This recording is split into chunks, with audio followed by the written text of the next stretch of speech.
اس سے کہا ہم بازار پہنچ چکے، اب نیچے اتر جاؤ تاکہ میں اپنا سفر جاری رکھ سکوں۔ گھوڑے سے اترنے کی بجائے اس شخص نے حیرانی سے سلطان کی طرف دیکھا اور کہنے لگا، کیا میں اپنے گھوڑے سے اتر کر اسے تمہیں دے دوں؟ یہ ناممکن ہے۔ سلطان نے کہا، یہ تم کیا کہہ رہے ہو؟ یہ گھوڑا تو میرا ہے، کیا نیکی کا صلہ ایسے دیا جاتا ہے؟ چلو اب نیچے اترو۔ تب وہ شخص زور سے چلایا اور لوگوں کو سنانے لگا، لوگوں، یہ شخص میری کمزوری کا فائدہ اٹھا کر میرا گھوڑا چرانا چاہتا ہے۔ اب لوگ وہاں جمع ہو گئے اور انہوں نے سلطان کو برا بھلا کہنا شروع کر دیا، کیونکہ ان کی نظر میں وہ ایک زبردستی کرنے والا شخص لگ رہا تھا جو اس مسکین شخص سے اس کا گھوڑا چھیننے کی کوشش کر رہا تھا۔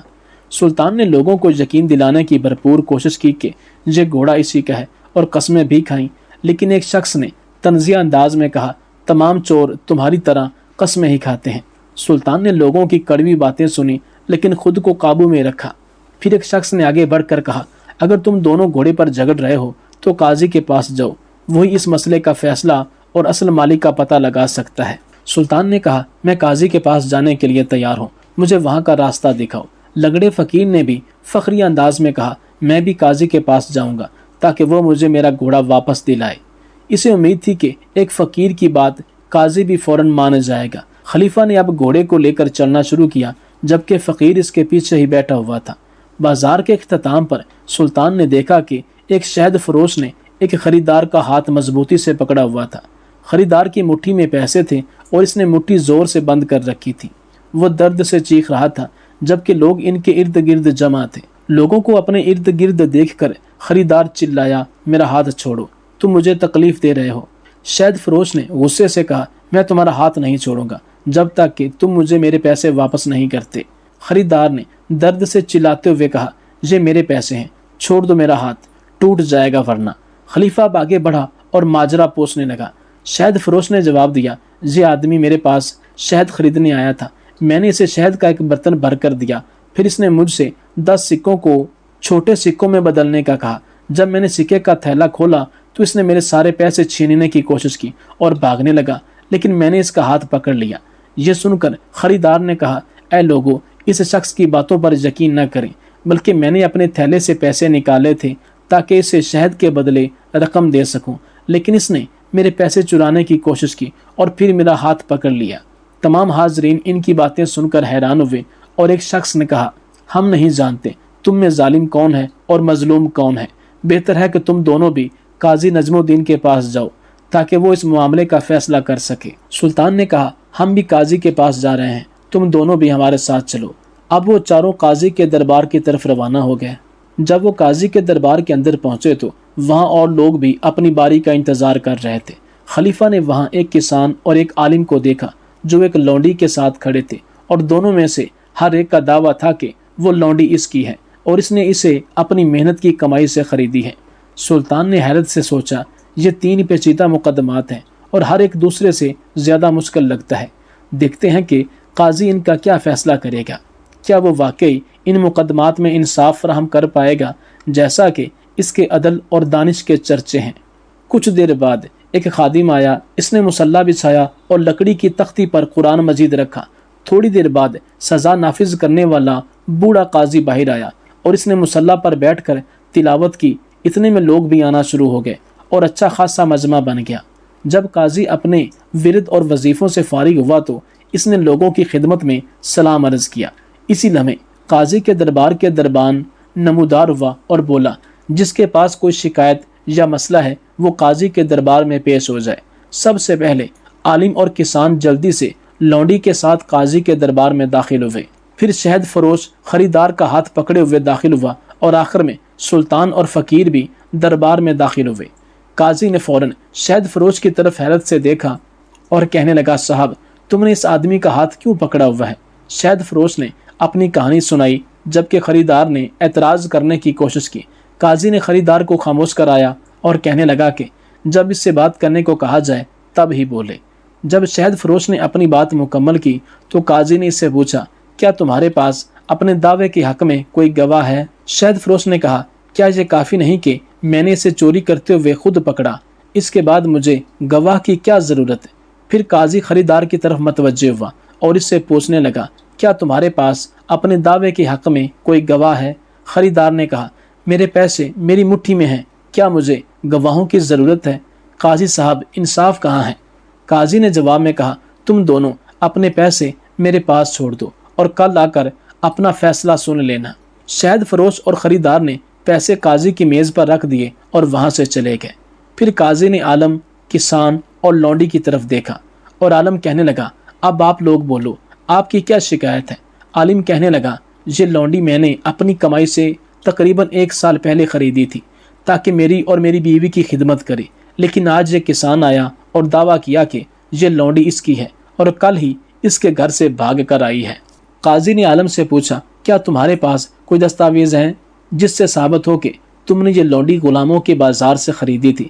عالم نے کہا میں نے اسے غلاموں کے بازار سے نہیں بلکہ ایک راہگیر سے خریدا تھا اور اس نے مجھے کوئی دستاویز نہیں دی۔ قاضی نے پھر پوچھا کیا کوئی شخص ایسا ہے جو گواہی دے سکے کہ یہ لونڈی تمہاری ہے؟ عالم نے کہا میری بیوی اس کی گواہی دے سکتی ہے۔ قاضی کہنے لگا تمہاری بیوی کی گواہی معتبر نہیں ہوگی اور نہ ہی مانی جا سکتی ہے کیونکہ وہ تمہارے حق میں ہی گواہی دے گی۔ پھر قاضی کسان کی طرف متوجہ ہوا اور اس سے کہنے لگا کیا تمہارے پاس کوئی دستاویز ہے جس سے ثابت ہو کہ یہ لونڈی تمہاری ملکیت ہے؟ کسان نے جواب دیا میں نے بھی اسے ایک راہگیر سے خریدا تھا اور اس نے مجھے کوئی دستاویز نہیں دی۔ قاضی نے اس سے بھی پوچھا کیا کوئی گواہ ہے جو یہ ثابت کر سکے کہ یہ لونڈی تمہاری ہے؟ کسان نے کہا آپ اسی لونڈی سے پوچھ لیں۔ قاضی نے جواب دیا لونڈی کی گواہی معتبر نہیں ہوگی کیونکہ وہ آزاد نہیں ہے، اور اگر معتبر ہوتی تب بھی ہمیں ایک نہیں بلکہ 2 گواہوں کی ضرورت تھی۔ جب عالم یا کسان میں سے کوئی بھی گواہ لانے میں ناکام ہوا تو قاضی نے دونوں سے کہا تم دونوں لونڈی کو یہاں چھوڑ جاؤ اور کل لانا تاکہ میں فیصلہ کر سکوں کہ اس کا اصل مالک کون ہے اور جھوٹا دعویٰ کس کا ہے۔ عالم اور کسان لونڈی کو چھوڑ کر وہاں سے چلے گئے۔ اس کے بعد قاضی نے سلطان جس نے بھیس بدلا ہوا تھا اور لنگڑے بھکاری کی طرف دیکھا اور کہنے لگا تم دونوں کا کیا مسئلہ ہے؟ سلطان نے اپنی کہانی سنائی کہ کیسے اس کی ملاقات بھکاری سے ہوئی اور اس نے اس پر مہربانی کی، پھر اس پر ترس کھا کر اس نے اسے اپنے گھوڑے پر سوار کیا، مگر بھکاری نے گھوڑے پر قبضہ جما لیا اور دعویٰ کیا کہ وہ اس کا گھوڑا ہے۔ جب خلیفہ نے اپنی بات ختم کی تو قاضی نے بھکاری سے کہا اب تم بولو، تمہارے پاس اس کی بات کا کیا جواب ہے؟ بھکاری نے خلیفہ کی ساری باتوں کو جھوٹا قرار دیا اور الزام لگایا کہ یہ شخص اپنی طاقت کے بل بوتے پر مجھ سے میرا گھوڑا چھیننا چاہتا ہے۔ دونوں کی باتیں سن کر قاضی نے کہا ٹھیک ہے، گھوڑا مجھے دے دو اور کل واپس آنا تاکہ میں اس کا فیصلہ کر سکوں اور معلوم ہو سکے کہ گھوڑے کا اصل مالک کون ہے۔ اگلے دن یہ سب قاضی کے دربار میں حاضر ہوئے۔ قاضی نے شہد فروش سے کہا اپنے پیسے لے کر واپس چلے جاؤ۔ پھر اس نے خریدار کی طرف اشارہ کر کے سپاہیوں سے کہا اس دھوکے باز کو 50 کوڑے مارو اور اگر دوبارہ ایسی حرکت کرے تو اسے قید میں ڈال دینا۔ پھر قاضی نے عالم سے کہا تم اپنی لونڈی لے کر گھر کو دوڑ جاؤ، اور کسان کی طرف اشارہ کر کے کہا اس دھوکے باز کو 100 کوڑے مارو اور اگر دوبارہ ایسی حرکت کرے تو اسے بھی قید میں ڈال دینا۔ سپاہیوں نے خریدار اور کسان کو باہر لے جا کر کوڑے مارے۔ پھر قاضی نے سلطان اور بھکاری کی طرف دیکھ کر کہا کیا تم اپنے گھوڑے کو 50 گھوڑوں میں پہچان سکتے ہو؟ سلطان نے کہا جی ہاں، میں پہچان لوں گا۔ بھکاری نے بھی کہا کہ میں بھی اپنے گھوڑے کو 1000 گھوڑوں میں پہچان سکتا ہوں۔ قاضی اب اپنی جگہ سے اٹھا اور کہنے لگا میرے ساتھ آؤ، اور وہ دونوں کو لے کر استبل کے دروازے پر پہنچا جہاں 30 سے زیادہ گھوڑے موجود تھے۔ قاضی نے بھکاری سے کہا تم یہاں رکو اور جب میں بلاؤں گا تب ہی اندر آنا۔ قاضی نے سلطان کو استبل میں لے جا کر کہا اندر جاؤ اور اپنے گھوڑے کو پہچانو۔ سلطان استبل میں داخل ہوا اور سیدھا اپنے گھوڑے کی طرف بڑھا اور کہا یہ رہا میرا گھوڑا۔ قاضی صاحب نے اب سلطان کو باہر انتظار کرنے کو کہا، پھر بھکاری کو اندر بلایا اور کہا اندر جاؤ اور اپنے گھوڑے کو پہچانو۔ بھکاری بھی سیدھا اسی گھوڑے کے پاس گیا اور کہنے لگا یہ رہا میرا گھوڑا۔ قاضی صاحب نے سلطان سے کہا تم اپنا گھوڑا لے جاؤ تاجر۔ پھر اس نے سپاہیوں سے کہا اس جھوٹے بھکاری کو 30 کوڑے مارو اور اگر دوبارہ ایسی حرکت کرے تو اسے بھی قید میں ڈال دینا۔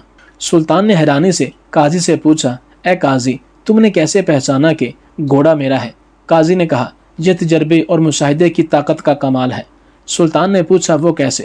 قاضی صاحب اس نے جواب دیا جب تم استبل میں داخل ہوئے تو گھوڑا تمہاری طرف دیکھ کر ہن بنایا اور اپنی گردن کو تمہاری طرف جھکایا یعنی خوشی کا اظہار کیا، لیکن جب بھکاری گھوڑے کے قریب گیا تو گھوڑا پھنکارنے لگا اور اس سے نفرت کا اظہار کیا۔ اس سے ظاہر ہوا کہ تم گھوڑے کے اصل مالک ہو۔ پھر سلطان نے پوچھا آپ کو کیسے معلوم ہوا کہ شہد فروش پیسوں کا اصل مالک ہے نہ کہ خریدار ہے؟ قاضی نظم الدین نے جواب دیا میں نے رات کو ایک گلاس پانی میں وہ سکے ڈال دیے اور صبح دیکھا کہ پانی کی سطح پر چکناہٹ کی تہ جم چکی ہے۔ چونکہ شہد فروش کا کام چکنائی سے ہوتا ہے اس لیے اس کے ہاتھوں سے سکوں پر شہد لگا ہوا تھا۔ اس سے یہ ثابت ہوا کہ سکوں کا اصل مالک وہ شہد فروش ہی تھا۔ سلطان کی حیرانی مزید بڑھ گئی۔ پھر اس نے پوچھا آپ نے کیسے پہچانا کہ عالم ہی لونڈی کا اصل مالک ہے، کسان نہیں؟ قاضی نے جواب دیا اس میں بھی تجربہ اور مشاہدے کا کمال ہے۔ میں نے صبح لونڈی کو بلایا اور اس سے کہا میرے لیے دواد بھرو۔ میں نے اپنی بیوی سے کہا کہ دور سے اس کا کام دیکھے۔ لونڈی نے دواد کو دھویا اور پھر اسے خشک کیا اور مہارت سے اس میں روشنائی بھر دی۔ اس نے ایک قطرہ بھی زمین پر گرنے نہیں دیا۔ اس سے مجھے اندازہ ہوا کہ وہ اس کام میں ماہر ہے اور یقیناً عالم کے ساتھ رہتی ہے۔ سلطان صلاح الدین ایوبی نے خوشی سے مسکراتے ہوئے کہا ہاں آپ ہی ہو جو اپنی فہم و فراست، تجربے اور عمدہ مشاہدے کو استعمال کرتے ہوئے لوگوں کے درمیان انصاف قائم کرتے ہو۔ قاضی نے عاجزی سے جواب دیا میرا کیا کمال، یہ اللہ کی توفیق ہے۔ اس پر سلطان نے قاضی صاحب کو کہا قاضی صاحب آپ کے انصاف اور عقل مندانہ فیصلوں کو سن کر سلطان صلاح الدین ایوبی آپ سے بہت خوش ہوں گے۔ تو یہ سن کر قاضی نے کہا میں یہ سب کام سلطان کو خوش کرنے کے لیے نہیں بلکہ اپنے اللہ کو خوش کرنے کے لیے کر رہا ہوں۔ مجھے اسے غرض نہیں کہ میرے کام سے کون خوش ہے کون نہیں۔ یہ سن کر سلطان بڑے حیران ہوئے اور پھر سلطان صلاح الدین ایوبی نے اپنا اصل حلیہ ظاہر کر دیا اور قاضی صاحب کو بتایا کہ میں ہی اس سرزمین کا سلطان صلاح الدین ایوبی ہوں۔ تمہارے انصاف، ذہانت اور حکمت کی بہت شہرت سنی تھی، اس لیے میں خود آ کر مشاہدہ کرنا چاہتا تھا۔ جو کچھ میں نے سنا تھا اس سے کہیں زیادہ پایا۔ اب جو چاہو مانگو میں وہ تمہیں عطا کروں گا۔ قاضی نے جواب میں کہا اے میرے سلطان انصاف کا قیام ہی میرا اصل انعام ہے۔ یہ سن کر سلطان نے دوسرے قاضی پر لعنت بھیجتے ہوئے کہا افسوس اس ملعون نے 3 بے گناہ نوجوانوں پر ظلم کیا اور انہیں قید میں ڈال دیا۔ اس کے بعد سلطان فوراً وہاں سے رخصت ہو گئے اور دربار پہنچ کر حکم دیا کہ اس ظالم قاضی کو فوراً معزول کر دیا جائے اور 3 بے گناہ نوجوانوں کو رہا کر دیا جائے۔ پھر قاضی نجم الدین کے بارے میں کہا اللہ کا شکر ہے کہ ایسا قاضی میری سلطنت میں موجود ہے۔ سلطان نے قاضی نجم الدین کے بارے میں حکم صادر فرمایا کہ معزول شدہ قاضی کا منصب بھی اسی کے حوالے کر کے اسے انعام اور رتبے سے نوازا جائے۔ قاضی نجم الدین دونوں جگہ اپنے فرائض انجام دے گا۔